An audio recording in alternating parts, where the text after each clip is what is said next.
Halo semuanya, kami dari Dokter Muda FK Unjani Departemen THTKL Rumah Sakit Dustira ingin membagi sedikit informasi mengenai benda asing di THTKL yang dibimbing oleh Nurbaiti Nazarudin, dokter spesialis telinga hidung tenggorokan bedah kepala leher.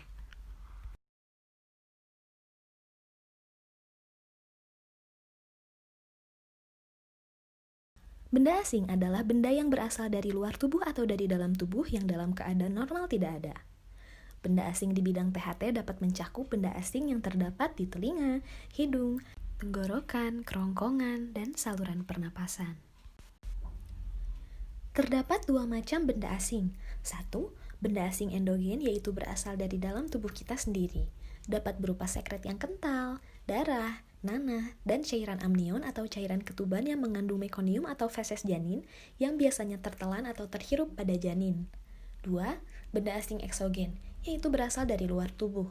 Dapat berupa biji-bijian, uang koin, jarum, baterai, tulang ikan, gigi palsu, dan lain-lain. Di antara berbagai benda asing ini, baterai merupakan benda asing yang paling menimbulkan bahaya karena mengandung bahan kimiawi yang jika dalam keadaan lembab dan basah seperti di saluran pernapasan atau pencernaan akan bereaksi dan menyebabkan kerusakan pada jaringan tubuh. Faktor-faktor yang memudahkan masuknya benda asing ke dalam telinga, hidung, dan tenggorokan. Yang pertama, usia, lebih sering ditemukan pada anak-anak. Kedua, faktor kecerobohan.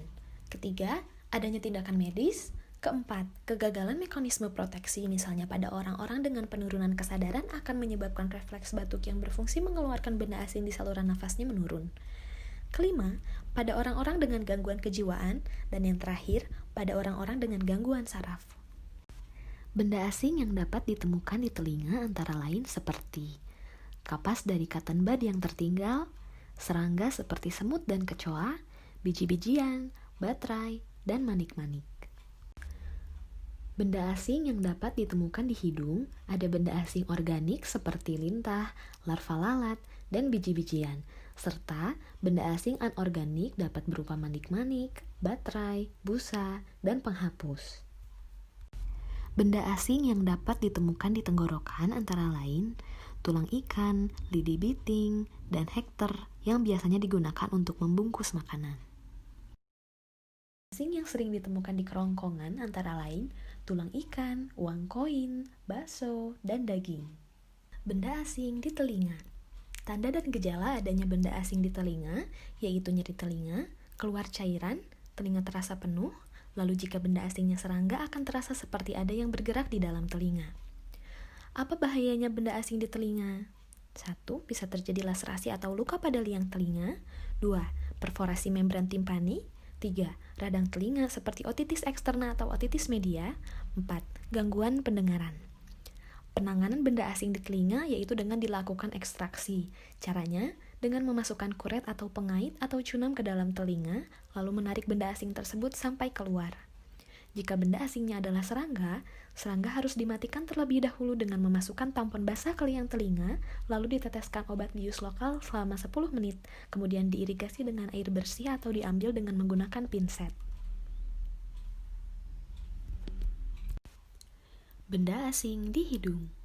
Tanda dan gejala adanya benda asing di hidung yakni hidung tersumbat sebelah, hidung berair atau beringus kental, hidung berbau busuk, dan nyeri pada hidung. Bahaya jika terdapat benda asing di hidung dapat terjadi mimisan, benda asing masuk saluran nafas, radang, dan perforasi septum. Bagaimana ekstraksi benda asing di hidung?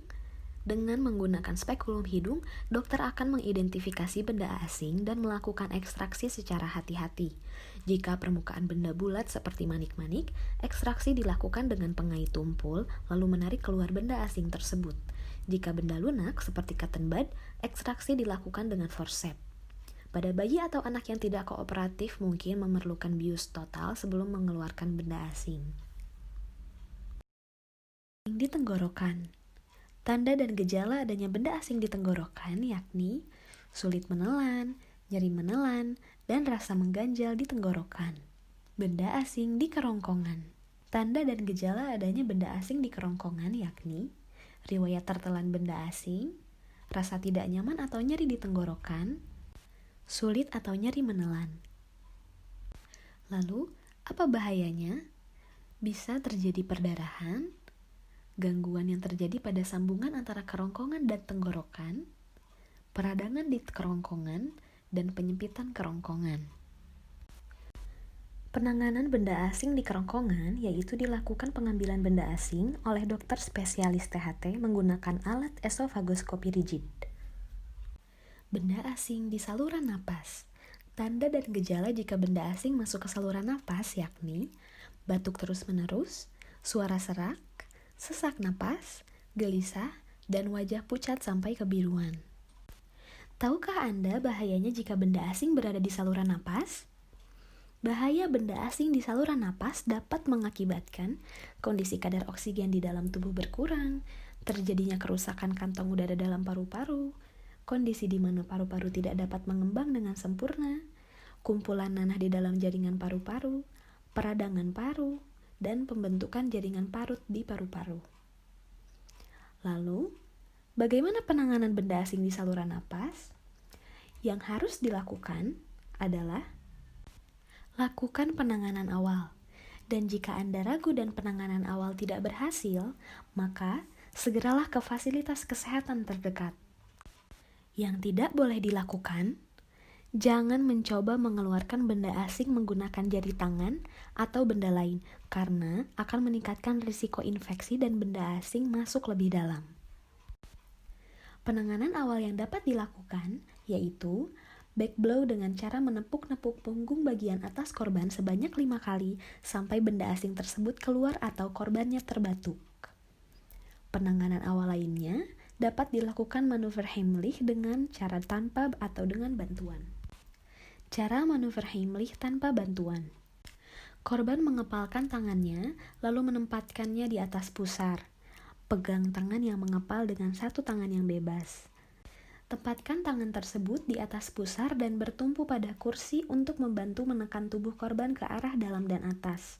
Ulangi hingga objek keluar dan orang yang tersedak bisa kembali bernapas atau terbatuk. Cara manuver Heimlich dengan bantuan, yaitu berdirikan orang yang tersedak, posisikan diri penolong di belakangnya.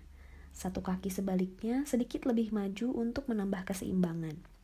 Bungkukkan tubuh orang yang tersedak ke depan, berikan 5 pukulan di belakang tubuhnya dengan punggung tangan, lingkarkan lengan di dada orang yang tersedak, kepalkan tangan, lalu tempatkan di atas pusar dengan jempol masuk.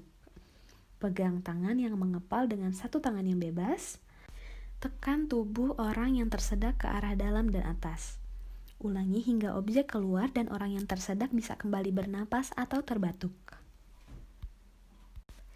Selanjutnya, abdominal thrust. Dilakukan jika korban tidak sadar. Caranya, baringkan di tempat yang aman, posisi penolong di depan, gunakan kedua telapak tangan yang bertumpuk, lalu tempatkan di atas pusar. Lalu tekan ke arah dalam dan atas, ulangi hingga objek keluar dan orang yang tersedak bisa kembali bernapas atau terbatuk. Teknik yang dilakukan untuk menolong anak yang berusia di bawah 1 tahun adalah teknik back blow atau chest thrust dengan cara duduk dan pangku anak bertumpu pada paha. Posisi kepala anak lebih rendah dari punggung. Berikan 4 pukulan atau back blow perlahan di punggungnya. Jika tidak berhasil mengeluarkan benda, balik posisi anak secara terlentang, bagian kepala lebih rendah daripada punggung. Tempatkan 2 jari pada tengah tulang dada dan lakukan kompresi cepat sebanyak 5 kali. Ulangi cara ini sampai objek keluar dan anak yang tersedak bisa kembali bernafas atau terbatuk. Perlu diingat untuk tidak melakukan teknik ini terlalu bertenaga pada anak yang masih berusia 1 tahun karena dapat berisiko merusak tulang rusuk atau organ dalam anak. Atau dapat dilakukan bronkoskopi, yaitu prosedur yang dilakukan oleh dokter spesialis THT untuk memeriksa saluran pernapasan serta paru-paru bagian dalam dan mengambil benda asing yang terjebak di saluran napas, menggunakan alat khusus yang disebut dengan bronkoskop. Lalu, apa yang bisa kita lakukan untuk mencegah masuknya benda asing ke dalam THT? 1. Hindari makan sambil berlari-lari atau bermain-main pada anak balita. 2. Hindari memberi makanan berbentuk bulat seperti kacang-kacangan pada balita. 3. Hindari menggigit jarum pentul pada waktu memakai hijab. 4. Hindari memakan makanan yang kenyal dan keras seperti daging atau bakso yang berukuran besar pada lansia. 5. Makan perlahan-lahan atau tidak terburu-buru. 6. Berhati-hati saat mengkonsumsi ikan. 7. Tidak menggunakan gigi palsu saat tidur. 8. Menggunakan gigi palsu sesuai dengan ukuran mulut. 9. Menghindari konsumsi minuman beralkohol. Sekian, terima kasih.